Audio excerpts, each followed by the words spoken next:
Bueno, ahí ven todos bien la pantalla. Sí, se ve. Sí. Sí, se ve bien. Perfecto. Bueno. Bueno, muy bien, gente. Vamos a empezar entonces. Bueno, hoy vamos a hablar un poco de inflamación. Si bien es muy complejo, no es difícil, pero es muy complejo porque es un proceso fisiológico y patológico también que tiene muchísimos pasos y tiene muchos mensajeros y puede llevar a la confusión. Lo importante con esta guía tiene mucha teoría, entonces pueden usar esta, digamos, como principal fuente y después le pueden ir agregando de algún libro o demás. Pero siempre va a surgir alguna citoquina nueva o un mecanismo distinto. Ustedes traten de quedarse con uno y defenderlo con una bibliografía recomendada por la cátedra. Entonces la guía es una y los capítulos recomendados también. Bueno, acá es muy importante entender la inflamación también porque tiene muchísimo impacto en muchísimas patologías que se van a encontrar cuando entran en el ciclo clínico y en el resto de la práctica. ¿Alguien me podría decir qué ve acá? ¿Qué estructura estamos viendo? Un alveolo. Un alveolo Un capilar. alveolo. Claro, perfecto. Un alveolo y un capilar, ¿sí? Entonces acá vemos las dos mitades del alveolo como si fueran dos situaciones, ¿sí? Esto es muy importante y ahora después lo vamos a volver a ver esta imagen, así que ahora no se espanten, pero si no es para entender cómo funciona normalmente la inflamación y lo dañina que puede llegar a ser en caso de que sea descontrolada y demás. Sobre todo para que podamos entender la causa de muerte de millones de personas alrededor del mundo por COVID, ¿sí? ¿Alguien ha escuchado por qué fallecen los pacientes con COVID? O sea, ¿cuál es la consecuencia de la enfermedad? Si bien, bueno, ya un poco lo comenté, pero ¿alguien se anima? ¿Escuchó algo en algún lugar? ¿Leyó? Por una respuesta, básicamente por una respuesta inflamatoria desregulada, donde hay una tormenta de citoquinas y eso conlleva mucho daño colateral, digamos. Bien, perfecto, Isaac, tal cual.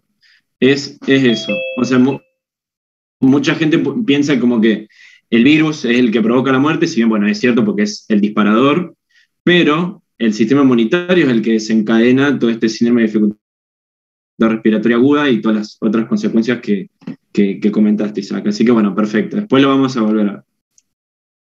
Bueno, vamos bien básico. Y acá quiero que me vayan respondiendo ustedes, ¿eh? Muy bien. Esto es bien villiquen, bien fácil. Así que yo les voy a ir mostrando todas las cositas y ustedes me van a ir diciendo qué estructura es cada una de ellas. Disculpen el avión, vivo cerca del aeropuerto, entonces interfiere. Bueno, esta primera que puse acá, que es la que está acá arriba. Mastocito. Perfecto, muy bien. A ver. ¿Esa? Un fibroblasto. Perfecto.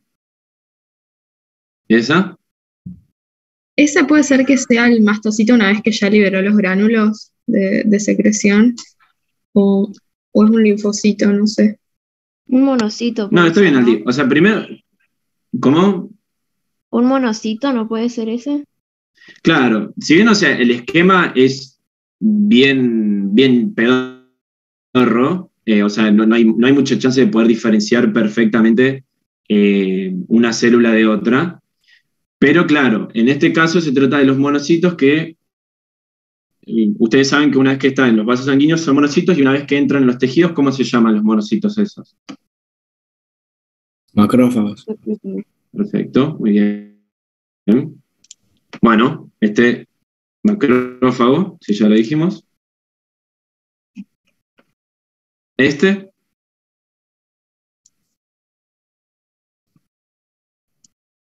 Neutrófilo. Bueno, de nuevo, o sea, el dibujito está bien, podría ser por la morfología que podría llegar a tener el núcleo, pero bueno, después vamos a ver qué otra de las células es el polimorfo nuclear. Podría llegar a ser por el dibujo, pero bueno, a lo que va la guía es que este es un basófilo, ¿sí? Este, Un lo mismo, eosinófilo. ¿no? Eosinófilo, muy bien. Los chisitos, Plaquetas. Pero lo mismo. claro, plaquetas. Ah, Y después, eh, estas son estructuras de qué tejido. Del tejido conectivo. Muy bien, perfecto. Bueno, proteoglucanos, fibras elásticas y demás, que funcionan como sostén para todas estas células, permiten la entrada y demás. Muy bien. Y después la otra, bueno, el polimorfo nuclear, que bueno, justamente como dice el nombre, el núcleo tiene que tener tres lobulaciones. Esto, bueno, después es algo más específico de hematología, pero bueno, es importante que lo conozcan. Más allá de esto, de identificarlo y demás, lo que es importante es identificar cuáles son las funciones generales, a priori, de estas células y cómo se distribuyen y cómo las podemos identificar. Ustedes vieron que los mastocitos, basófilos, eosinófilos, mastocitos, basófilos, eosinófilos, ¿a qué grupo de células inmunitarias se atribuyen? ¿Cómo las podemos clasificar? ¿Qué tienen dentro esas que acabo de decir? Tienen gránulos de secreción. Claro, entonces se agrupan dentro de las células inmunitarias que se conocen como granulocitos, ¿sí? Muy bien. Bueno, esto bien básico. Entonces, bueno, vamos a empezar ya. Esta es bastante teórica, así que bueno, va a ser medio un vole, pero bueno, hay que ir leyendo algunas cosas.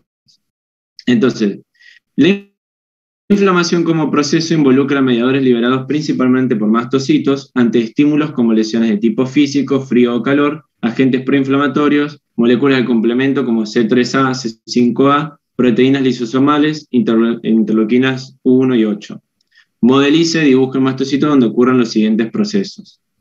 Donde es activado por C3A y C5A, actuando sobre receptores de membrana, y por IgE sobre receptores porción FC de esta inmunoglobulina.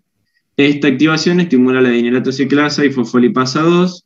Una incrementa la permeabilidad de membrana del calcio y el movimiento de gránulos citoplasmáticos hacia la membrana celular con liberación de mediadores. Y la otra genera ácido araquidónico que conduce a la formación de sustancias de carácter lipídico sintetizadas de nuevo por el mastocito. Se libera histamina, enzimas proteolíticas, factores quimiotáxicos, eosinófilos, neutrófilos y heparinas. Bueno, vamos bien despacio para acá porque ya mencionó bastantes cosas y está bueno que la tengamos en mente.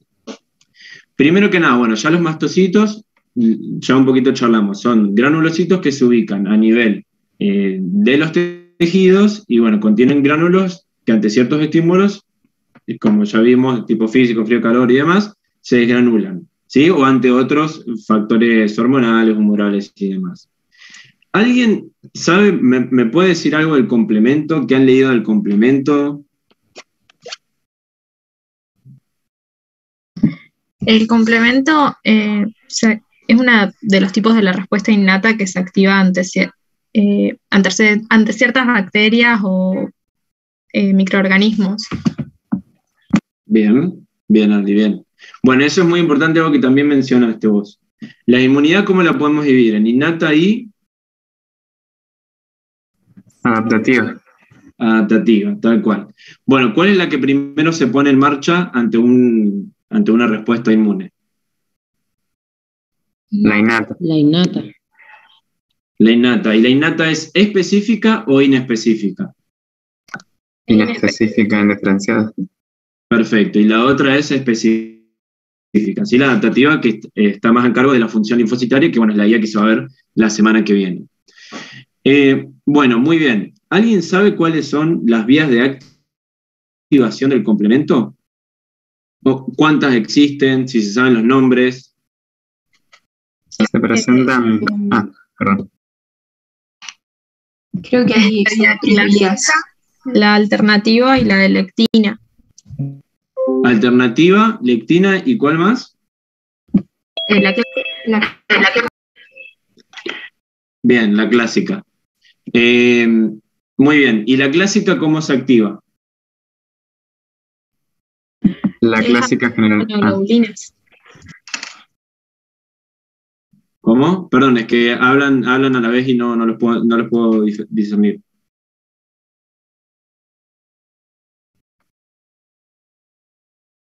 Hola. Te respondieron por inmunoglobulinas en el chat. Ah, bueno, listo. Gracias, Carlos. Bueno, entonces está bien, no nos vayamos mucho por las ramas, pero está bien. Básicamente eso, son proteínas séricas en las cuales se van activando unas a las otras, ¿sí? Y tienen distintas funciones. El complemento tiene muchísimas proteínas dentro de las cuales están su función en quimiotaxis, en anafilaxia, en la formación del complejo de ataque de membrana, ¿sí? ¿Alguien ha escuchado hablar del complejo de ataque de membrana? Sí, es como que el complejo, o sea, es como el punto convergente de todas las vías de activación del complemento. Es como que permite la formación de un poro que lleva a la muerte por osmosis generalmente en el microorganismo. Perfecto, excelente. Muy bien, Isaac. Y bueno, acá el dibujo, uno de los esquemas que conseguí, porque bueno, nada, no lo dibujé, hay otros que un poco sí lo dibujé. Pero bueno, básicamente ponemos la activación mediada por receptores de FC y la otra mediada por complementos. Vieron que las inmunoglobulinas tienen básicamente dos porciones. ¿Cómo las podrían, cuáles son esas dos porciones? ¿Alguien me quiere comentar un poco?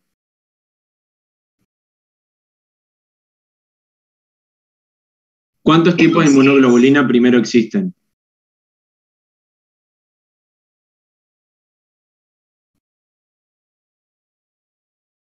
Los tipos de inmunoglobulina son 5. La IgM, IgA, IgE, IgG y no me acuerdo si las dije todas. Y la D, perfecto, Aldi. Bueno. Y después yo les había preguntado de las dos porciones. ¿Cuáles son estas dos porciones que tienen los anticuerpos? Uno refiere creo que a la porción FC y otra a la porción AB, donde la porción AB es la que tiene variabilidad y la FC es una constante, que es la que se asocia a los receptores de macrófagos, por ejemplo. Perfecto, perfecto, muy bien, Isaac. Tal cual. Es totalmente eso. La porción AB es la que es variable y se puede adaptar a los diferentes tipos de antígenos, y la FC, o cadenas pesadas, también está formada por cadenas pesadas, son las que se suelen unir a receptores FC que se encuentran en distintos leucocitos. Uno de ellos es el macrófago en función de la opsonización. Ahora ya vamos a ver qué es la opsonización, pero bueno, es eso básicamente, Isaac. Así que bueno, muy bien. Y bueno, entonces, en este caso, mediada por los receptores FC, vemos como ante un antígeno que está opsonizado, estimula los receptores F6 y causa la degranulación con distintos mensajeros que, bueno, ya los vamos a ir charlando un poco. Lo mismo el complemento, como les había comentado, son muchísimas proteínas, ¿sí? Yo no creo, la verdad, nunca he escuchado que hayan tomado algo tan específico, no sé,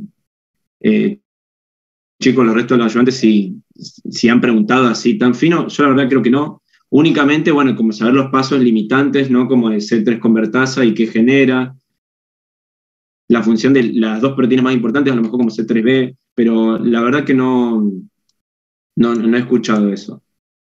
Bueno, bien. Ah, bueno, y por supuesto también, chicos, los retos de los oyentes, si quieren decir algo, directamente me interrumpen y lo dicen. Bueno, esto básicamente era como para mostrar también, o sea, para reforzar un poco lo que habíamos visto recién, como el dolor y otros estímulos, psicomecánicos, térmicos, químicos y demás, pueden generar activación de distintas células. En este caso estamos hablando de los mastocitos y bueno, la liberación de las distintas moléculas que, bueno, causa activación de nociceptores y demás que va a producir el dolor. Ahora eso igual ya vamos a ir charlando, pero es como para que vean los distintos estímulos que pueden tener las células inmunitarias. Bueno, acá empezamos a hablar un poco de la histamina, ¿sí? ¿Alguien primero me puede decir de dónde surge la histamina? ¿Surge a partir de un lípido, de un carbohidrato, de una proteína? ¿De qué sale la histamina? Puede ser una proteína, es un péptido. Perfecto. ¿Y alguien se acuerda del aminoácido específico?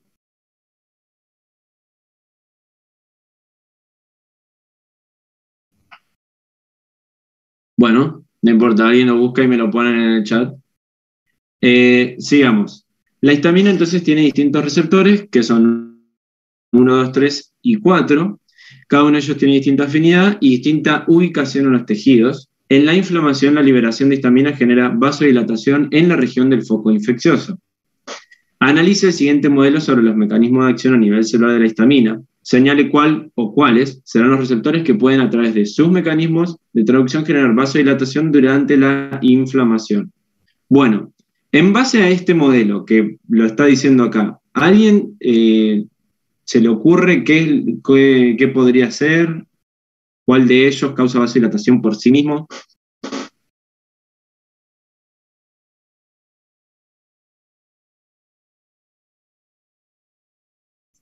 Puede ser el H1R porque aumenta la concentración de calcio y lleva a la contracción de las células musculares de los vasos y eso permite más permeabilidad. No sé si...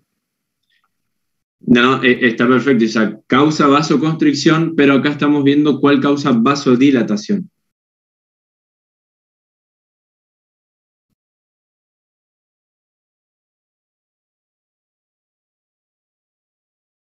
Así que bueno, de estos 4, ¿sí? El único que puede generar por sí mismo la vasodilatación es el H2R, ¿sí? Ahora vamos a ver el mecanismo. Ya se los voy a mostrar mejor en una cita del borón. Pero bueno, vamos a ver.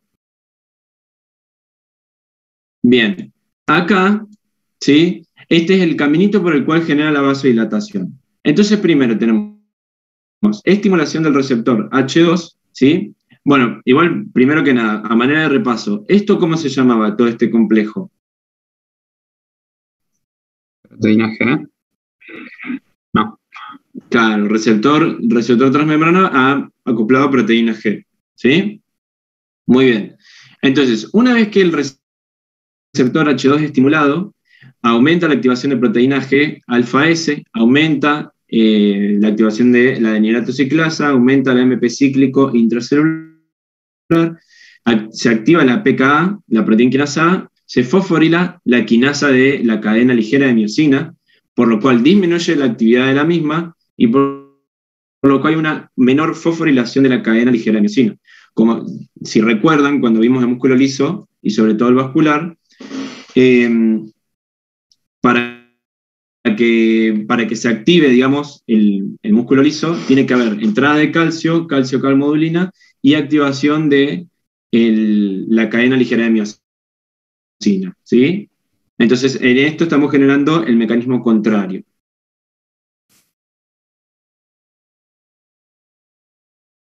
Bueno, lo mismo, ¿sí? Acá está el mismo mecanismo que mencionamos acá de la histamina.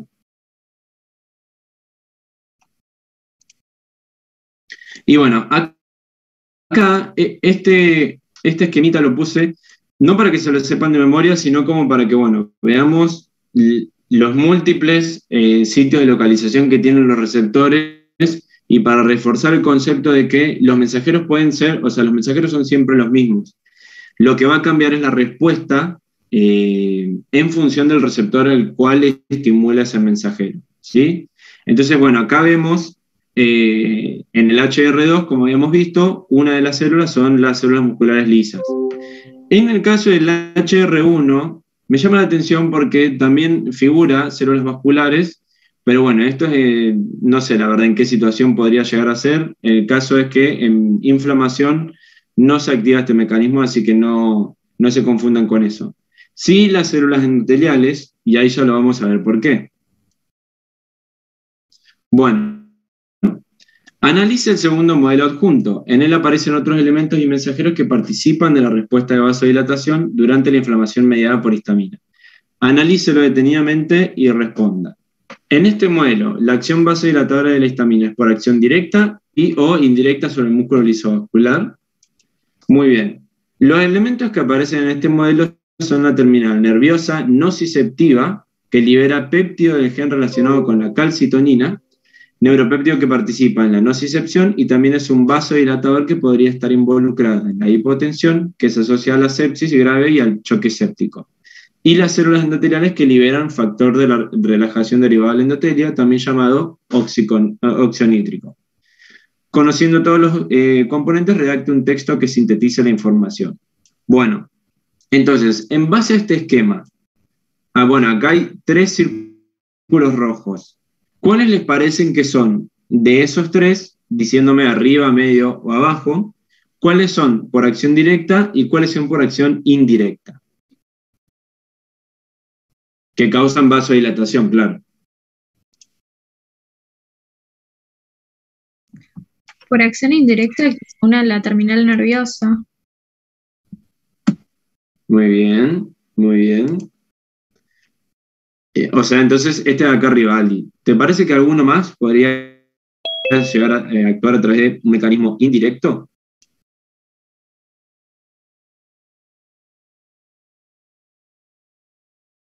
O alguien más, ¿no? No solo Aldi, alguien que quiera arriesgar, mirando el esquema, ¿eh?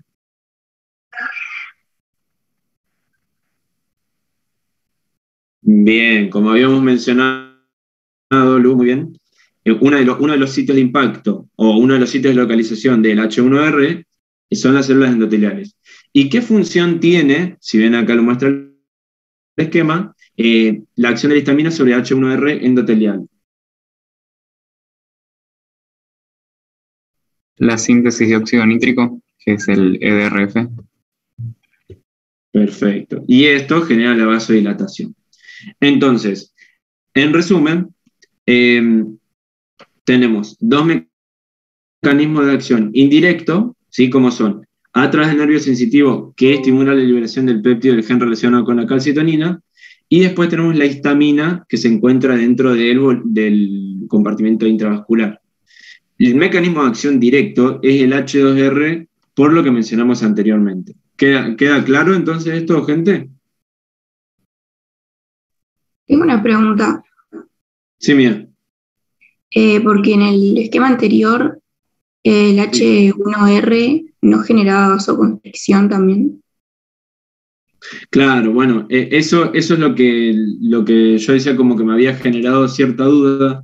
Lo busqué en los libros, la verdad, y no me figuró nada, como de que participen en la inflamación. Se me ocurre que en otro tejido que no esté relacionado con un momento de inflamación, ahí sí pueden causar vasoconstricción. Pero cuando hablamos de inflamación, impactan sobre las células endoteliales. Tal vez en otro territorio, como hay liberación de histamina, tal vez en otro territorio causan vasoconstricción, pero no en el tejido de inflamación. Pero es una buena pregunta mía. Así que sí, está bien. Pero bueno, por ahora, como para no confundirnos, vamos a quedarnos como que se estimula el endotelio a través de los H1R en inflamación.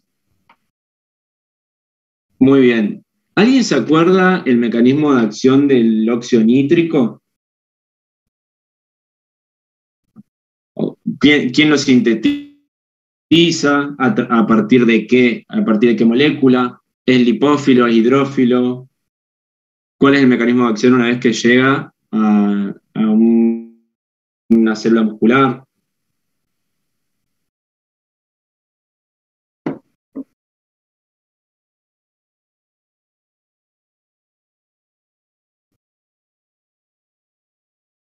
Bueno, la síntesis del óxido nítrico está dada por la óxido nítrico sintetasa, ¿se acuerdan? A partir del aminoácido arginina, y es un gas, y justamente en efecto esto es lipófilo, y el mecanismo de acción es la estimulación de la GMP, la productora de GMP cíclico, ¿sí? Acá, bueno, lo mostramos, es un vasodilatador potente, inhibe la agregación plaquetaria, gas lipófilo, difunde localmente y penetra en las células musculares lisas. Dentro de esta última está el receptor para el óxido nítrico, que es la guanilato ciclasa soluble, que convierte el GTP en GMP cíclico. Y la proteína sinasa dependiente del GMP cíclico, es decir, PKG, fosforila a continuación la quinasa a las bombas de calcio cerca y a los canales de conductancia de potasio. Así que bueno, como habíamos mencionado, cuando se fosforila la MLSK, ¿sí? Hay menor actividad de la misma, menor fosforilación y hay relajación de las células, ¿sí? Bueno, hasta ahora vamos bien, gente. ¿Alguien tiene alguna pregunta? ¿Quiere aportar algo? Voy muy rápido.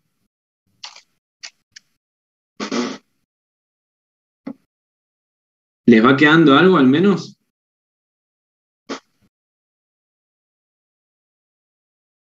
Sí, sí. Bueno, bien. Bueno, en el sitio de lesión, otros mediadores químicos son liberados desde leucocitos, endotelios, células del tejido lesionado, nervios y plaquetas. Identifique estos componentes y mediadores en el modelo. Bueno, esto si les parece, no, bueno, si vamos a leerlo porque estamos recién empezando con esto y si no, nos vamos a pasar muchos conceptos. Pero bueno, neuropéptidos como el péptido del gen relacionado con la calcitonina, ¿se acuerdan? El que vimos recién, secretado de los nervios sensitivos y diversos leucocitos en respuesta al lipopolisacárido, intervienen en el inicio y la propagación de respuesta inflamatoria. ¿Sí? El lipopolisacárido, ¿alguien sabe lo que es? ¿El qué, perdón? No te escuché bien. El El lipopolisacárido. lipopolisacárido, LPS. Es un componente de las membranas de muchas bacterias. Perfecto, muy bien, Isabel. Tal cual. Así que bueno, el péptido relacionado al gen de la calcitonina induce la producción de interleuquina 8 por macrófagos e incrementa la cantidad de factor de necrosis tumoral alfa e interleuquina 6 que estos macrófagos producen en respuesta a LPS y la flagelina. La flagelina también son algunas proteínas que están en algunas bacterias flageladas, ¿sí? Que va a decir que tienen un flagelo. Otros neuropéptidos que se liberan son la sustancia P y la neuroquinina A, ambas pertenecientes a la familia de neuropéptidos taquicininas o taquiquininas, y están implicados en la transmisión de señales dolorosas, modulación del músculo lisovascular y el aumento de la permeabilidad vascular. Se han identificado 3 tipos de receptores para las taquiquininas, capaces de responder de forma relativamente selectiva, como el receptor NK1, para la sustancia P, NK2 para la NK, receptor NK3 para NKB, bueno, y todos acoplados a proteína GQ. Entonces, vamos a repasar lo que vimos recién. Entonces, péptido relacionado con el gen de la calcitonina, liberado por nervios sensitivos. Acá se encuentra, ¿sí? Como vimos, induce la producción en los macrófagos e incrementa la liberación de estos mensajeros, que ya vamos a ver más en los puntos posteriores cuáles son las funciones que tienen estos mensajeros, ¿sí? Y después, bueno, está la sustancia P, ¿sí? Como se muestra acá, y como se muestra acá, cómo actúan sobre receptores GQ, es decir, que elevan qué mensajeros si actúan sobre el receptor GQ.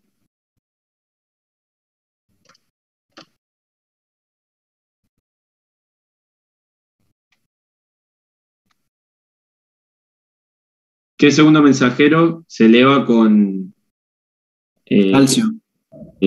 con ese tipo de proteína G? Calcio, perfecto, muy bien. Muy bien. Bueno, también se liberan enzimas proteolíticas desde el mastocito, la quinogenerasa, que actúa sobre proteínas de la sangre denominadas quininógenos, produciendo su ruptura en péptidos más pequeños denominados quininas, como la bradicinina, que induce vasodilatación, aumento de la permeabilidad y estimulación de las terminaciones nerviosas al dolor. ¿Sí? Como acá vemos, la bradicinina se impacta tanto en los nervios sensitivos, generando el dolor, ¿sí?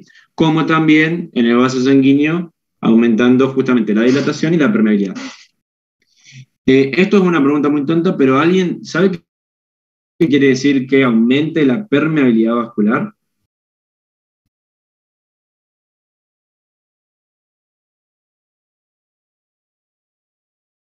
Que se permita el ingreso de más moléculas a la célula. Claro, perfecto. Es tal cual eso. Se permite el pasaje a través y también, sobre todo, de los espacios intercelulares en las células endoteliales para mayor pasaje de moléculas y demás. Además de moléculas, ¿a alguien se le ocurre qué otra cosa puede llegar a salir si hay aumento de la permeabilidad? Células. Leucocitos. Ocitos. Leucocitos y qué más. Esas son como las sustancias sólidas, si se quiere. Las líquidas. El Plasma. complemento. Agua. ¿Sí? No sé quién lo dijo, pero agua, líquido. ¿Sí? Plasma. Y esto podría explicar uno de los signos de la inflamación, que bueno, si bien es el último punto, ¿cuál les parece que es ese signo? ¿Qué les pasa a ustedes cuando, no sé, se pegan el brazo con algo o qué sé yo, tienen una faringitis y demás? Tumefacción o edema. Edema, claro. ¿Sí? El edema se define como la presencia de líquido en el compartimento intersticial, ¿sí? Entonces, bueno, la inflamación produce justamente eso, un edema, ¿sí? Localizado, pero un edema. Muy bien.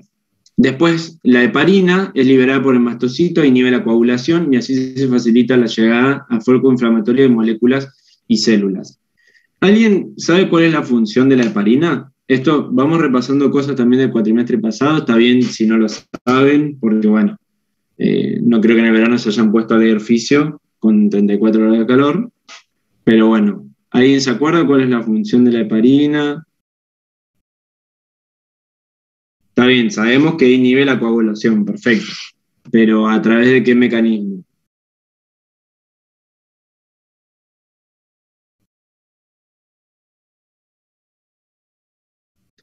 Bueno, no importa. Es a través de la forma complejos con la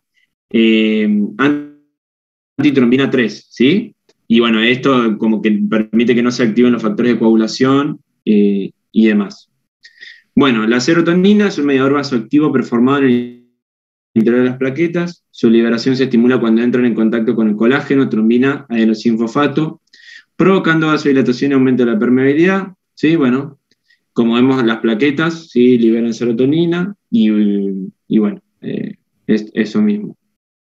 Después el factor activador de las plaquetas, mediador proveniente de fosfolípidos, derivado de células endoteliales, plaquetas monocitos, y neutrófilos que a bajas concentraciones induce vasodilatación. Ya sé que parece como que acabamos mencionando varios mensajeros, pero lo que estaría bueno es que, como piden uno de los puntos posteriores, se hagan una lista como de mensajeros que vayan produciendo vasodilatación, cuáles aumentan la permeabilidad y demás. Bueno, acá vamos a hablar un poco de los eicosanoides, ¿sí? Entonces, esperen que acá baja la flechita. Muy bien. La síntesis de los eicosanoides, ¿sí? Está a partir de estímulos mecánicos, inmunológicos, químicos y hormonales que se producen a partir de fosfolípidos por la fosfolipasa A2 en ácido araquidónico, ¿sí? ¿Alguien sabe el ácido araquidónico cuáles son las vías que puede seguir una vez que se forma a partir de los fosfolípidos?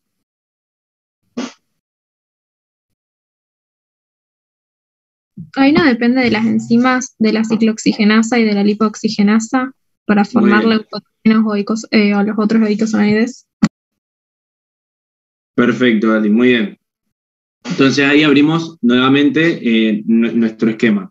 Tenemos ciclooxigenasa y la lipoxigenasa, que después vamos a seguir, está bien. Dentro de la ciclooxigenasa, ¿conocen subtipos de la misma?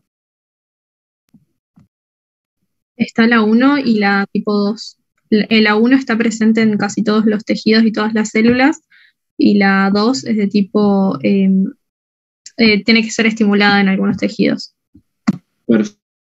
Perfecto, claro, es la que se conoce también como inducible, así que tal cual. Muy bien. Bueno, la tipo 1, ¿sí? Entonces, genera la síntesis de tromboxano A2, que es un vasoconstrictor y un estimulante de la agregación plaquetaria. La prostaciclina, que es la PGI-2, es vasodilatadora y antiagregante. Y después la prostaglandina E2 en útero, estómago y riñón. En estómago y riñón, bueno, esto también es importante para ginecología, después para trabajos de parto y demás. Pero en estómago y riñón, ¿alguien me puede decir cuáles son las funciones que tiene la prostaglandina E2? Esto del cuatri pasado y es muy importante, chicos, que lo sepan, tanto para fisio como para después entender patologías. ¿Alguien se acuerda?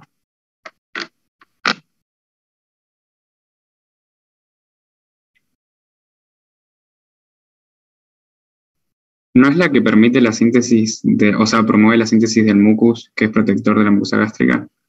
Perfecto, muy bien, Isaac, muy bien. ¿Y el riñón, te acordás, Isaac? ¿Qué es lo qué es lo que producía? No, ahí ya no me acuerdo. No, no importa, no importa, perfecto. Bueno, entonces en el estómago, como dijo Isaac, tiene a cargo la producción de moco, ¿sí? Que es protector justamente al pH gástrico, ¿sí? Porque como si se acuerdan, por encima de la mucosa gástrica hay algo que se llama como barrera fisiológica, como amortiguadora del ácido o algo así, en la cual está formada por bicarbonato, moco y demás, que protege la mucosa. Ahora, esto ya es un poco más específico y es como para que lo vayamos razonando. Uno de los fármacos más frecuentes de consumo en la población son los AINES, ¿sí? ¿Alguien sabe cuál es la función de los AINES, por ejemplo, de un ibuprofeno? ¿Alguien alguna vez lo leyó, lo escuchó? Inhibe la síntesis de prostaglandina 2 y es antiinflamatorio, o sea, por ende va a llevar a inhibir la inflamación. Perfecto, muy bien, Isaac. Ese es el objetivo por el cual nosotros administramos el fármaco. Pero, ¿qué te parece como efecto adverso en función de lo que acabamos de charlar?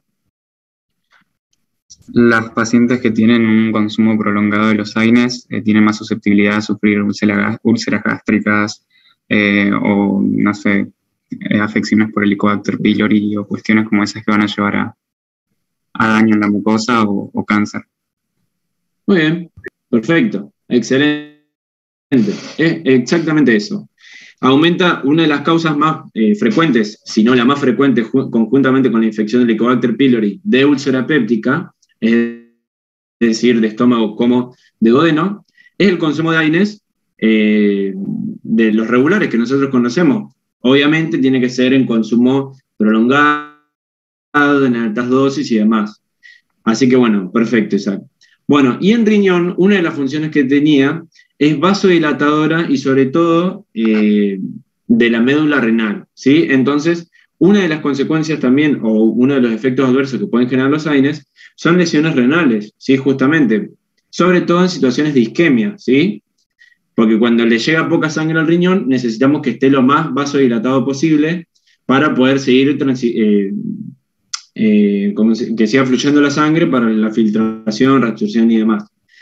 Si nosotros no tenemos prostaglandina porque estamos con un dolor y justamente, tomamos un ibuprofeno porque estamos con dolor y demás, y no tenemos la síntesis de prostaglandinas, no vamos a tener esta vasodilatación de que yo les estoy comentando, por lo cual podemos llegar a dañar el riñón, que bueno, como van a ver en patología y demás, es un órgano que no tiene mucha reserva y no tiene capacidad de reconstituir, digamos, el tejido como si la tiene el hígado, ¿sí? Como un ejemplo paradigmático. Igual, bueno, esto es ya muy específico, yo es nada más como para que lo puedan razonar a partir de la fisiología, cómo pueden ya entender una patología de consulta frecuente.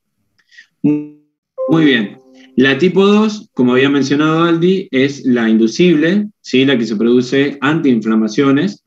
Y tenemos, bueno, prostaglandina D2, la GG2, que es vasodilatadora, la E2, que aumenta la permeabilidad y estimula nociceptores, ¿sí? Bueno, todas estas prostaglandinas son transportadas por difusión facilitada, ¿sí? ¿Qué quiere decir que sea por difusión facilitada? A través de canales. A ver. Sí, los canales, bueno, está bien, son para iones, pero estos no son iones. ¿Y cómo, a través de qué puede ser?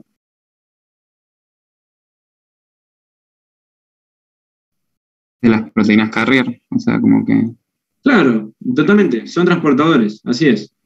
Bueno, existen diversos receptores, bueno, esto ténganlo anotado en algún lugar, o sea, es muy específico ya saberse todos estos números, y bueno, todos actúan a través de receptor acoplado a proteínas.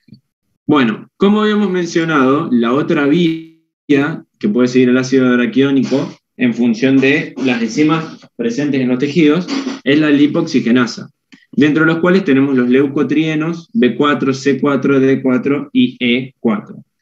El B4 aumenta la permeabilidad, es quimiotáctico para polimorfonucleares, mastocitos y macrófagos, Y el resto son producidos por mastocitos, aparecen más tardíamente en la inflamación porque tienen que arribar, si los mastocitos llegan más tardíamente, y prolongan este aumento de la permeabilidad para que sigan llegando leucocitos y otras proteínas, células, líquidos y demás, para erradicar justamente la noxa que está generando esta inflamación. Bueno, y acá un poco para mencionar, porque estaba dentro de este punto, lo del complemento, ¿sí? Que un poquito charlamos al principio, pero bueno, se puede activar por la vía alternativa, la clásica, y bueno, acá falta la vía de las lectinas, y los factores C3A y C5A actúan sobre los receptores de membrana, activan el mastocito y basófilo, como vimos en el segundo punto, induciendo la liberación de mediadores y amplificando el fenómeno inflamatorio. El C5A, ¿sí?, es un potente factor quimiotáctico, mientras que el C3B, uniéndose a receptores de membrana de los fagocitos, potencia la fagocitosis. Bueno, creo que ya un poco lo mencionamos, pero ¿alguien me puede decir qué es la quimiotaxis? ¿Qué quiere decir que una citoquina sea quimiotáctica? Que genera como un gradiente químico donde se está secretando esa sustancia porque se necesita como la llegada de más leucocitos en este caso, el área de lesión. Entonces, ese gradiente químico que genera es como que lo utilizan estas células como para llegar y saber a dónde tienen que ir, más o menos explicándolo medio rápido. No, está bien, Isaac, está correcto lo que vos decís, que es para producir un flujo de entrada de células. Lo que a lo mejor falta es el mecanismo. El mecanismo de los factores quimiotácticos suele ser a través de interacción con receptores de membrana de los leucocitos, que genera cambios a nivel de qué organela dentro de los leucocitos le parece para que cause justamente movimiento. El citoesqueleto. El citoesqueleto. Muy bien, perfecto. Bueno, entonces, pasamos al C3B. Esto que dice uniéndose a receptores de membrana de los fagocitos y demás. ¿Cuál es una de las funciones del C3B? O sea, ¿cómo se conoce este proceso con una sola palabra? Cuando se recubre un microorganismo por moléculas y este recubrimiento facilita la fagocitosis. ¿Cómo se conoce este proceso? La opsonización. Opsonización, muy bien, gente. Perfecto. Bueno, muy bien, vamos con el punto 5. La inflamación aguda tiene una evolución relativamente breve y sus procesos iniciales fundamentales involucran cambios vasculares. El aumento progresivo de la permeabilidad venular se genera por varios mecanismos activados por los mensajeros químicos citados en el punto anterior, y por otros como la histamina, con un mecanismo de acción celular compartido por bradicinina, leucotrienos, sustancia P, que aumentan la permeabilidad. Otros mensajeros inflamatorios producidos por los macrófagos también generan cambios en la permeabilidad, como la interleuquina 1, factor de necrosis tumoral y el interferón gamma. El factor de necrosis tumoral induce además la agregación de neutrófilos, liberándose enzimas proteolíticas que pueden generar lesión tisular. Esto, como un poco mencionamos en la primera diapositiva con el caso de COVID, ninguno de estos procesos es totalmente beneficioso, ya que siempre se genera un poco de lesión por la generación de especies reactivas de oxígeno y demás, como ya vamos a ver más adelante. Otro mediador es el factor de crecimiento del endotelio vascular, que también estimula el número y tamaño de los canales que se forman a partir de vesículas interconectadas, BBO, aumentando la transitosis. ¿Se acuerdan eso cómo era? Que era como una célula endotelial en la cual se iba formando como un túnel dentro de la célula que permitía el pasaje de distintas sustancias. Los cambios descritos en los puntos anteriores generan la salida del líquido capilar, provocando un aumento en la viscosidad de la sangre, genera una disminución de la velocidad de la sangre en los pequeños vasos. Muy bien, estasis sanguínea, bueno. Entonces, acorde al texto, completen en un modelo adjunto los cambios en la microcirculación que ocurren en la inflamación. Entonces, los mensajeros que actúan generando vasodilatación son todos estos, sí, un poquito ya lo estuvimos comentando. La histamina, ¿se acuerdan a través de qué receptor era? H2R. H2R, perfecto. Después, bueno, el péptido el péptido relacionado al gen de la calcitonina, el óxido nítrico, bradycinina, serotonina, factor activador de plaquetas y la GG2. Los que aumentan la permeabilidad, histamina, bradycinina, sustancia P, serotonina, PGE2, leucotriena B4, interleuquina 1, factor de crecimiento tumoral, interferón y factor de crecimiento endotelio vascular. Usted me va a decir, no, bueno, es imposible acordarse de todo esto. Totalmente, estoy de acuerdo. Si yo no los leyera, ni en pedo me los acuerdo. Puedo decir 2 o 3 de cada grupo. Pero bueno, lo importante es que al menos traten de tenerlo en algún lugar y se sepan 3 o 4 mensajeros que sean tanto vasodilatadores como aumenten la permeabilidad. Es importante también entender que hay algunos mensajeros que tienen mecanismos dobles, ¿sí? Como pueden ser la histamina y la bradycinina, ya que causan tanto relajación de las células musculares lisas y también tienen efecto sobre las células endoteliales a nivel sobre todo de las uniones intercelulares, ¿sí? Como, bueno, ahora vamos a ver en uno de los próximos gráficos. Muy bien, perfecto.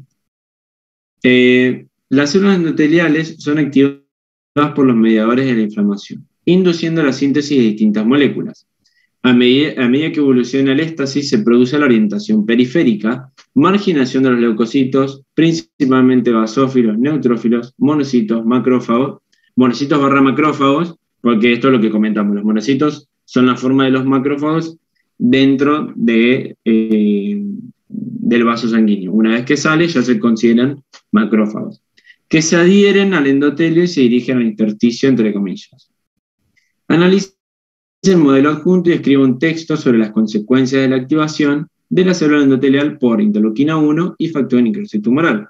¿Alguien lo escribió?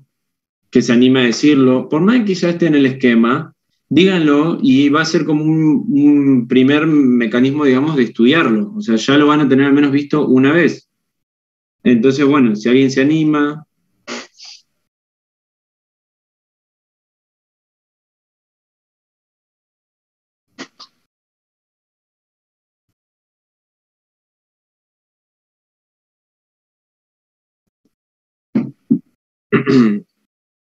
Bueno, cuando nosotros veamos mecanismos de comunicación intracelular, no es importante tanto que se concentren en los mensajeros intermedios, ya que suelen ser un montón, tienen nombres rarísimos, muchas numeraciones, y no tiene tanto sentido. Lo que sí es importante son los receptores, el mecanismo de activación que tiene el receptor, es decir, está acoplado a proteína G, está acoplado a... tiene un dominio intracelular que es con actividad tirosinquinasa, demás. Y sobre todo los mensajeros efectores. Esos suelen ser uno de los más importantes también. Entonces, cuando vean mecanismos de comunicación intracelular, presten atención siempre a eso. Receptor, efector, y bueno, justamente cuál es el efecto de la activación del receptor. Esto, sin embargo, existen algunas excepciones, como que se van a tener que aprender un poquito mejor, como puede ser el mecanismo de acción de la insulina, por ejemplo, en los distintos grupos celulares, ¿sí? Como tejido adiposo, muscular, sistema nervioso central y demás. Bueno, entonces, vamos a ver, acá vamos a ir bien despacio. La interleuquina 1, ¿sí? Y el factor de necrosis tumoral interactúan con estos receptores, ¿sí? Que parece que tienen una actividad, un dominio intracelular con actividad así tirosinquinasa, ¿sí? Es decir, que no están acoplados a proteína G.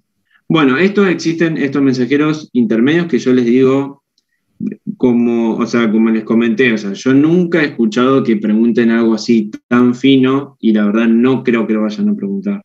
Yo centraría mis energías en lo que les dije, en llegar a los efectores. ¿Cuáles son los efectores en este caso? El más importante es el NF-kappa beta. Eso sí lo tienen que saber, porque es vía común de muchas citoquinas, ¿sí? Bueno, entonces, una de las vías comunes en interleuquina 1 y factor de necrosis tumoral es el NF-kappa beta, que conjunto con estos cofactores, ¿sí? El AP1, se unen a ciertas regiones del ADN y estimulan la transcripción, replicación, traducción, para generar estas estas moléculas, ¿sí? Como heparansulfato unido a quimiosinas, selectinas E, las ICAM, las BCAM, y producción de inducción de ciclooxigenasa 2, que a partir de ácido araquidónico, como habíamos visto anteriormente, produce la prostaciclina. ¿Alguien se acuerda cuál era la función de la prostaciclina? ¿Era vasodilatadora, vasoconstrictora? Si estamos hablando de inflamación, ¿qué les parece que debería ocurrir? Vasodilatadora. Vasodilatadora, muy bien. Perfecto. Bueno, entonces, a ver, esperen un segundo. Un poquito lo que escribí yo. Bueno, igual esperen. Y otra cosa. ¿Alguien se acuerda cuáles son las funciones de las ICAM, BCAM, selectivas? Alguien que haya hecho micro, alguien que haya podido leer el capítulo inmune. ¿Cuál es la función de estas células? Estamos en una célula endotelial y estamos hablando de inflamación. ¿No es la que permiten una asociación con los leucocitos que se van volviendo cada vez más marginales a nivel de la circulación? Y permite el proceso posterior de diapedesis y eso, como que se asocian a eso, no sé. Bien. No, perfecto, muy bien. Tal cual. Entonces, tras la unión de interleuquina 1 y factor de necrosis tumoral, se desencadenan respuestas tipo receptor acoplado a tirosinquinasa que culminan con la activación de cofactores AP1 y NF-kappa beta, que se unen a regiones específicas de ADN y promueven síntesis de selectinas, BCAM y CAM, quemoquinas, que se traslocan en la membrana contralateral al sitio de unión de los mensajeros iniciales. Por otro lado, se induce la síntesis de COX-2 que produce prostaciclina a partir de ácido araquidónico. Entonces, imaginémonos, por debajo de esto, ¿sí? Donde tengo yo acá el mouse, esperen que pongo un láser.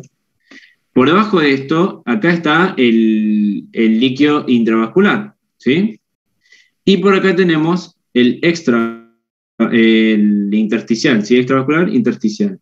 Acá arriba se está produciendo la respuesta inflamatoria. Vamos a ponerle no sé, tenemos una lesión en piel y tenemos la introducción de, no sé, o por el mismo impacto, ¿sí? Vieron que uno de los estímulos para el desencadenamiento de la respuesta inmunitaria puede ser un estímulo físico, ¿sí? Se causa toda la activación de macrófagos y demás que causa la liberación de interleuquina 1, factor de necrosis tumoral, entre otras, que genera este mecanismo. Entonces, va a permitir que en las células endoteliales, tras unirse a estos receptores, se formen estas proteínas que, como mencionó Isaac, tienen la función de introducir a través de las distintas fases que hay de marginación. Vieron que hay marginación, rolamiento, adhesión, diapédesis de los leucocitos hacia el líquido intersticial y ya puedan entrar en el foco de inflamación, ¿sí? Entonces, bueno, básicamente es eso. Acá les muestro un poco cómo funciona esto, ¿sí?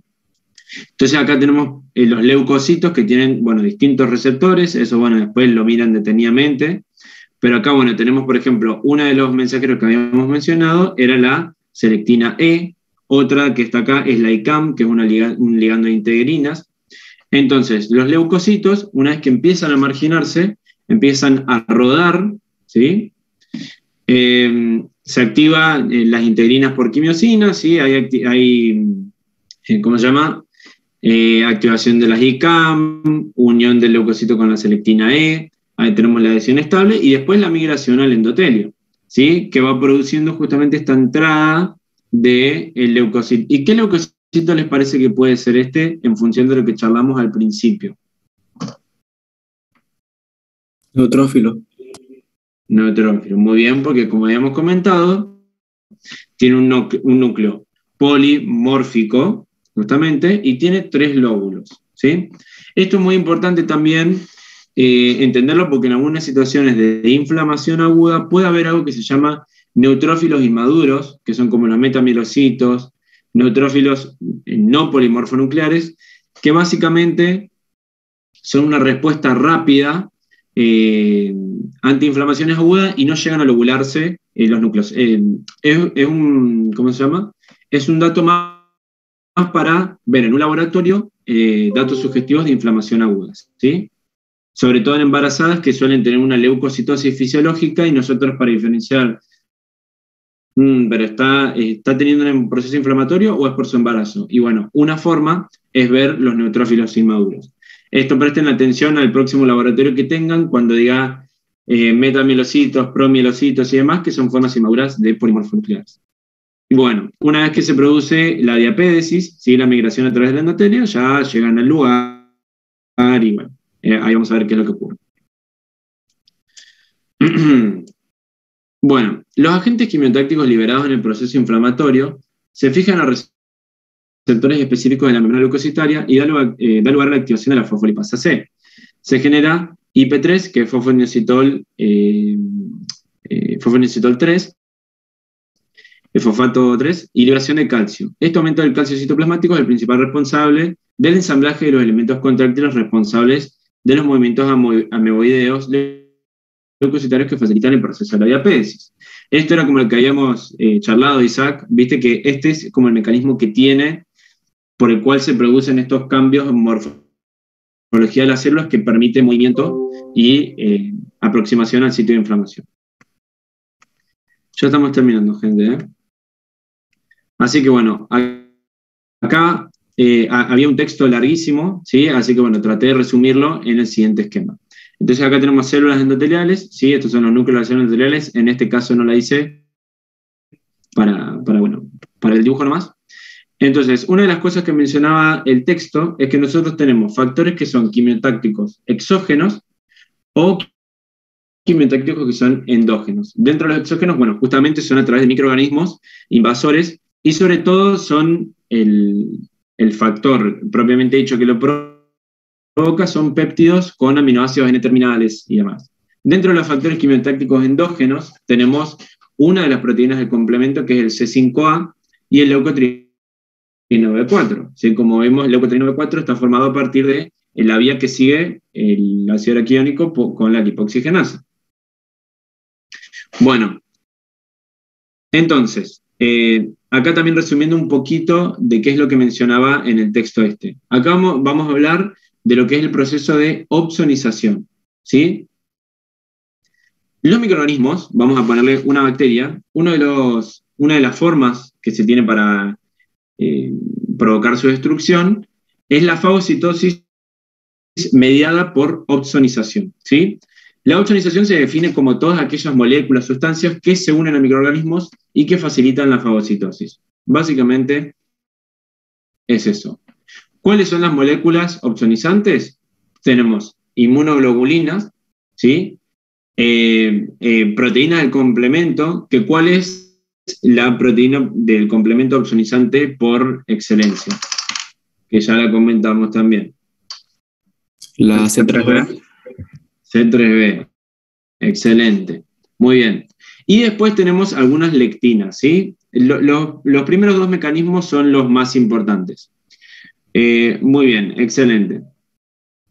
Y si nosotros tenemos que este proceso de fagocitosis mediada por opsonización está producido por un anticuerpo, ¿sí?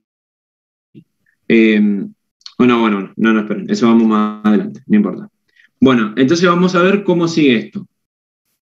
Entonces acá teníamos nosotros el microorganismo opsonizado, ¿sí? Hagan de cuenta que está opsonizado con anticuerpos C3B y demás. Se produce, miren eso, tremendo efecto, ¿eh? Se produce la fagocitosis del mismo, ¿sí? ¿Y qué es lo que se va a formar a partir de la fagocitosis? ¿Alguien se acuerda? Si hay alguien que haya hecho micro o haya visto el capítulo. Un fagosoma. Un fagosoma. ¿Y qué ocurre luego con el fagosoma? Se unen lisosomas y ahí se forma el fagolisosoma. Muy bien. ¿Y qué mecanismos utiliza Isaac? ¿Te acordás? O el resto también de tus compañeros y compañeras. ¿Recuerdan qué mecanismo se aplica en el fagolisosoma? ¿De qué? ¿De unión? ¿Decís? Una vez que está unido, ¿sí? ¿Sí? Tenemos el lisosoma con el microorganismo opsonizado. Hay unos mecanismos bueno, justamente también el pH ácido del lisosoma y demás. Pero hay algo también importante, Hay que producción son mecanismos dependientes de oxígeno. Perfecto, muy bien. ¿Y qué se producen, Isaac, te acordás? Que tiene un nombre también así. ¿Alguien lo dijo ahí? Especies reactivas de oxígeno. Muy bien, excelente. Muy bien. Entonces, bueno, se introduce, ¿sí? Se produce la función con el fagolisosoma. Tenemos mecanismos dependientes de oxígeno, como son la producción de especies reactivas de oxígeno, y también otro mecanismo que se llama la mieloperoxidasa. Una de las cosas que menciona la guía es que la mieloperoxidasa contiene un grupo hemo y este grupo hemo le otorga una coloración verdosa si hace secreciones en inflamaciones en las cuales hay un predominio de polimorfonucleares. Como por ejemplo, vieron cuando van al médico y dice, pero ¿qué tuviste mocos verdes? Bueno, entonces podemos llegar a sospechar una infección bacteriana.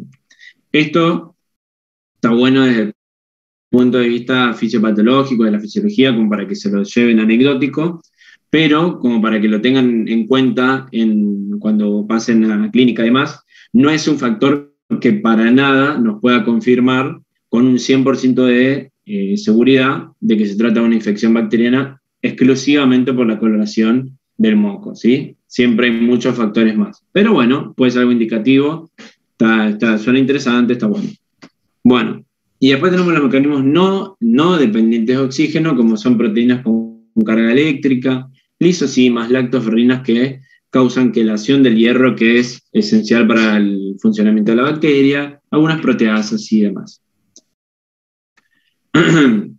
Bueno, y acá hay algo muy importante, que es lo que les había comentado anteriormente, de que estos procesos de inflamación no son totalmente beneficiosos para el sitio de inflamación. Ahora ya vamos a ver también, como vamos a repasar con el tema del caso del COVID, qué es lo que ocurre.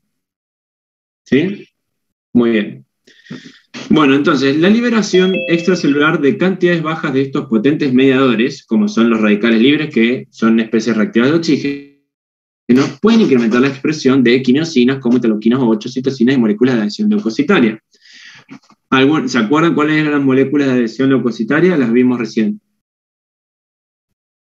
Las BCAM, las selectinas, las ICAM. Excelente, excelente. Muy bien.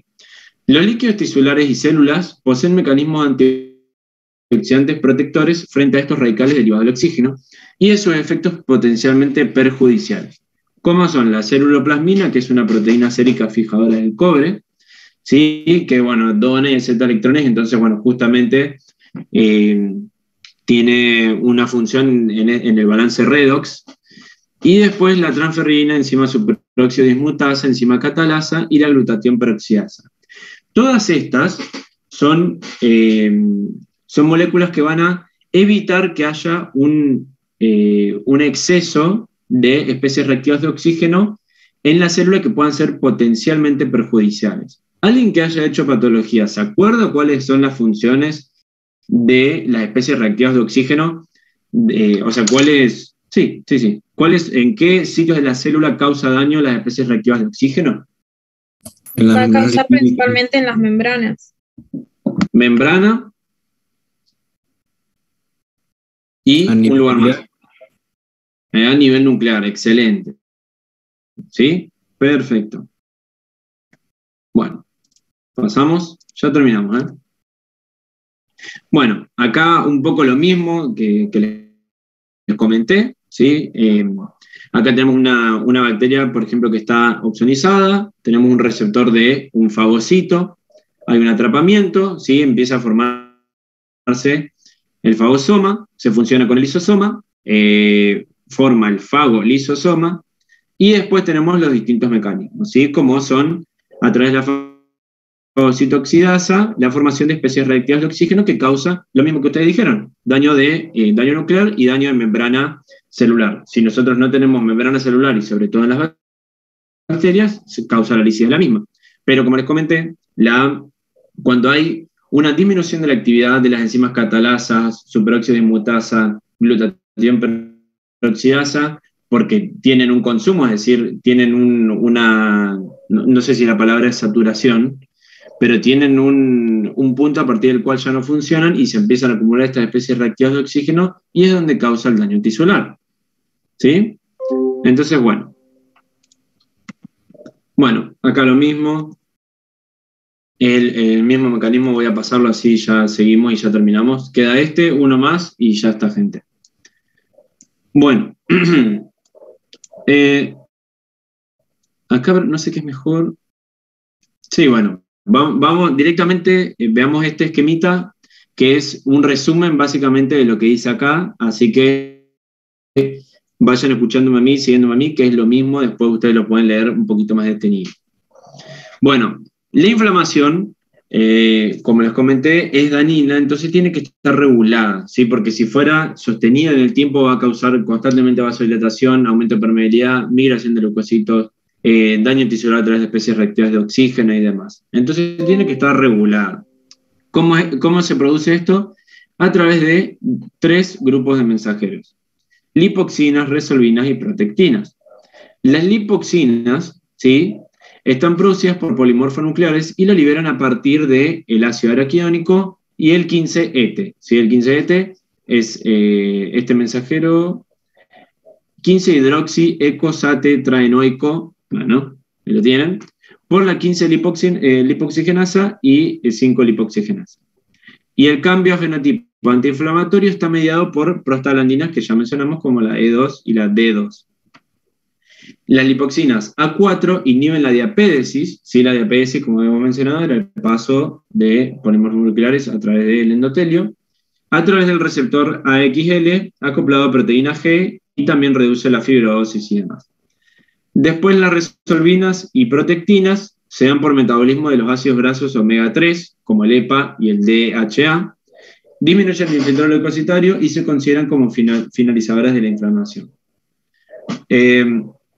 De vuelta, esto un poco ya como les había comentado al principio de la charla, pero son muchos nombres, yo lo sé, o sea, no hay chance de acordarse todo esto, ni yo lo recuerdo todo, o sea, está bien, es normal que no se lo sepan, pero bueno, como les digo, traten de generarse un esquema lo más simplificado posible y de una bibliografía aceptada por la cátedra, cosa de que si ustedes lo tienen que defender ante un parcial / final, puedan argumentarlo. ¿Sí? Bueno. Y acá, esto ya como para concluir, es, con los elementos hasta aquí estudiados, identifique los componentes, mediadores químicos y procesos que estarían relacionados con cada uno de los signos clínicos en la respuesta inflamatoria aguda. Como van a ver acá, hay solapamientos, ¿sí?, algunos mensajeros. Vamos a pasarlo rápido ya para no perder tanto tiempo, ya que es tarde y no los quiero aburrir. Entonces, el rubor, que bueno, el rubor justamente es rojo, digamos que la zona esté roja. Esto, por supuesto, lo vemos en la superficie de las lesiones. Puede ser tanto en la piel como en vísceras internas, ¿sí? Como por ejemplo cuando hay una apendicitis y los cirujanos tienen que hacer una videolaparoscopía abdominal, ven el apéndice inflamado, ¿sí? Y se ve rojo. Bueno, entonces, los mensajeros que dan esto son la histamina, bradicina, serotonina, ¿cómo se llama? El activador de plaquetas, porque producen vasodilatación. El dolor, como habíamos visto, había distintos mensajeros que estimulaban los nervios sensitivos, y como vamos a ver más adelante en las guías de neuro, cómo son las vías nociceptoras y demás, eso ya lo vamos a ver, pero bueno, el dolor se genera a través de estimulación de estas vías nociceptivas. El tumor, que es justamente el crecimiento, digamos, de la zona, está también por histamina, bradicina, serotonina, leucotrienos, factor activador de plaquetas, sustancia P, interleuquina 1 y demás, que aumentan la permeabilidad y generan justamente el edema, que ya lo comentamos. El calor está dado por el mismo mecanismo de vasodilatación. Si nosotros tenemos más sangre cerca de una región, va a estar más caliente, y bueno, está dado por la histamina, bradicina, prostaglandinas que producen la vasodilatación. Así que bueno, ya concluyendo esto, acá vamos a ir bien despacio como para que se entienda el concepto que quiero que se lleven. Este es un alveolo, ¿sí? Como he mencionado, este es un alveolo, este es un capilar, ¿sí?, pulmonar, y está dividido el esquema en dos partes, ¿sí? En una zona sana y en una zona como proinflamatoria sostenida. ¿Sí? Esto es de un artículo, ¿sí? de una revista médica en la cual habla del síndrome de dificultad respiratoria aguda del adulto, que una de las causas es el COVID. ¿Sí? Entonces, bueno, esto ocurrió lamentablemente en muchas personas y bueno. Entonces, cuando nosotros tenemos una bacteria, un virus, hongo, trama, contenido gástrico, se produce una lesión. Esta lesión activa a los macrófagos. Los macrófagos, por activación del mensajero NF-kappa beta, que ya habíamos visto, produce distintas interleuquinas. ¿Sí? Interleuquina 1, 6, 8, demás, como yo les dije, siempre van a encontrar una más, que bueno, es la que causa todos los cambios en permeabilidad y demás. Como vemos acá, ¿sí? Se produce la migración, esto es ya la diapésis, ¿sí? De los polimorfos nucleares, mientras van ingresando también otros monocitos que van a pasar a ser más macrófagos y demás. Y la producción de los polimorfos nucleares tenemos leucotrieno B4, especies reactivas de oxígeno, metaloproteinasas, histonas, elastasas y demás. Que bueno, todas estas, como les dije, las especies reactivas de oxígeno van a causar lisis de la membrana celular, tanto de células sanas como extrañas. Las metaloproteinasas van a causar degradación del tejido conjuntivo y las elastasas también van a producir lisis de las fibras elásticas de la región en la que estén.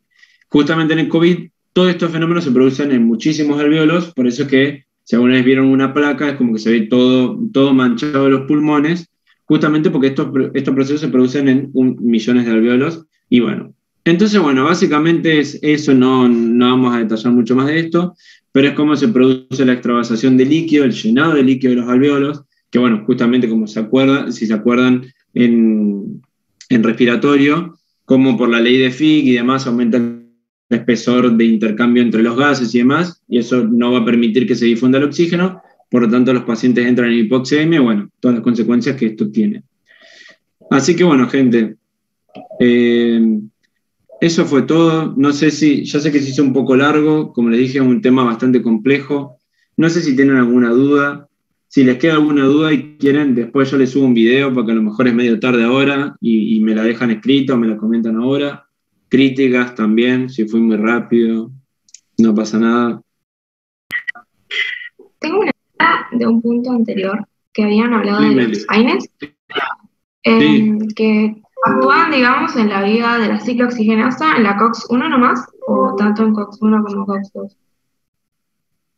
Y no, claro, justamente también sobre COX-2. Bueno, igual los AINES es un poco rebuscado porque hay algunos AINES que se consideran ciclooxigenasa específicos. Hay algunos que actúan sobre ciclooxigenasa 1 únicamente y otros que actúan sobre ciclooxigenasa 2. ¿Sí? Perdón, me confundí. Unos actúan sobre ambas ciclooxigenasas y hay otros que actúan sobre específicamente ciclooxigenasa 2.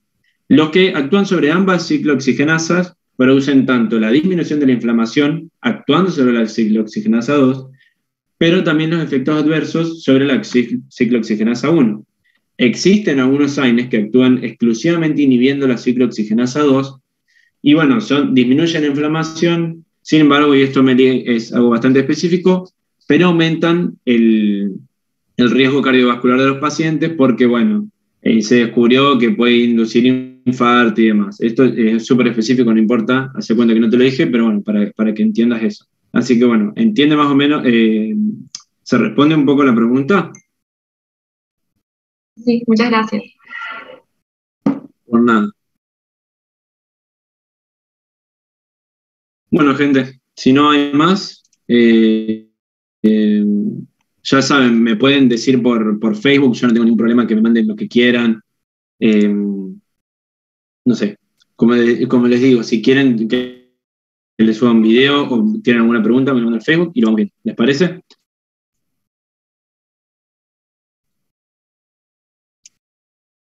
Tengo una duda general, digamos, con la materia. Me pasa que no sé bien cómo llegar a estudiar bien los temas, porque por ahí leo el capítulo, pero después, no sé, en las clases, por ejemplo, hoy me iba acordando de cosas que leía, pero no sé, es como mucha información y tal vez nos pueden dar algún consejo para estudiar y tratar de resumir toda esa información. Bueno, está bien, mira. Yo ya hablé mucho, chicos. ¿Alguno? Bruno, Mari, no sé si también está sola, ¿alguien quiere decir algo? Eh, las guías, hacer bastante enfoque en lo que te hablan las guías estas. Todo lo que habló Agus es bastante importante. Bueno, es lo más importante, creo, del capítulo. Yo, por lo menos, cuando la preparé la materia, siempre agarraba las guías y analizaba cada punto y lo principal de cada punto. Para de las guías y de los teóricos. Yo también sacaba info de ahí. Por ahí si llegás y lees el libro, genial, te va a aportar mucha más información. Pero si no, con esas dos cosas, andar bien. Sí, yo también. Siempre es como que querés leer todo, encima te ponen muchos capítulos y por lo general no llegás a leer todos. Por ahí querés ver toda la información del libro y después te terminan tomando las cosas que dan ellas, son como lo más importante, y en las guías también te dan mucha información ahí. Hay muchos puntos que tienen como textos o datos como importantes y suele ser la información más importante. O sea, a lo sumo, si quieren leer el libro igual y resumir de ahí, es como ir leyendo y ver qué hay en el capítulo que te dan en las guías o en los TPs y esa información por ahí resumirla. Como ir guiándose de qué es lo que van dando. Sí, o por ahí si hay algún tema en el teórico o en el práctico, pero no terminan de cerrar, ahí sí van y leen ese tema, ese punto específico, digamos, y por ahí no se leen todo el capítulo, sino ese apartado, digamos. Entonces también agilizan un poco ahí. Ah, buenísimo. Gracias, chicos. Ah, y dato de color, a mí me tomaron la vía del ácido araquidónico. Tipo el grafiquito ese que hizo Agus, me lo tomaron para completar. Ahora que es virtual, no sé, no creo que les tomen así, pero por ahí no sé cómo es la vía por un lado, o seguro alguna preguntita de eso hay. Claro, clave eso, gente. Para mí, háganse muchos esquemas simples de entender, donde vayan partiendo de datos troncales hacia cada vez más específicos. Eso los va a ayudar a organizarse muchísimo. Porque, por ejemplo, ahora mencionamos muchísimos mensajeros y demás. Entonces, traten de ir organizando. Bueno, inflamación aguda. ¿Cuáles son más o menos las fases? ¿Cuáles son las células que participan? ¿Cuáles son los mensajeros más importantes? ¿Cuáles son las funciones de esos mensajeros? Y vayan despacio haciendo eso, pero yo les recomiendo que hagan esquemas, ¿sí? Porque eso después es como le van a tomar al final. Como dice Car, después le van a decir, bueno, háblame de la vía de prostaglandinas y leucotrienos. Entonces, bueno, hay que empezar de cero. Es decir, bueno, fosfolipio membrana, a través de fosfolipasa 2, forma el ácido araquidónico y las distintas vías. Va a ser así, si ustedes son ordenados, les juro que va a salir. En el final, los errores más comunes que se producen no son por falta de información, son por falta de organización en cuanto a dar el tema. Si ustedes se organizan, les garantizo que les va a ir bien. Así que bueno, eso. Y, perdón, otra cosa es no irse a cosas muy específicas tampoco. Vieron que Agus les decía como, bueno, estos intermediarios, como que, obviémoslo, es como que van a haber un montón de reacciones intracelulares y muchas más de las que no vemos, pero no se queden aprendiéndose esas cosas, porque después les preguntan los conceptos en general, porque además hay que aprenderse eso para poder relacionarlo con otras cosas, que es lo que pasa en los finales. Por ahí la gente se queda estudiando mucho cosas específicas, entonces después no llegan, pero en realidad después te toman lo básico, o sea, uno tiene que aprender lo básico y no irse tanto a lo específico.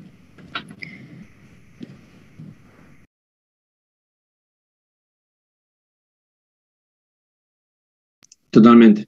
Así que, bueno, gente, ya no sé si quieren vamos yendo. Así que, bueno, gracias a los que se conectaron, gracias a los que participaron y los que no, anímense, porque en el final los van a hacer hablar, chicos. Es así de simple. Así que, bueno, buenas noches para todos y todas. Gracias por todo.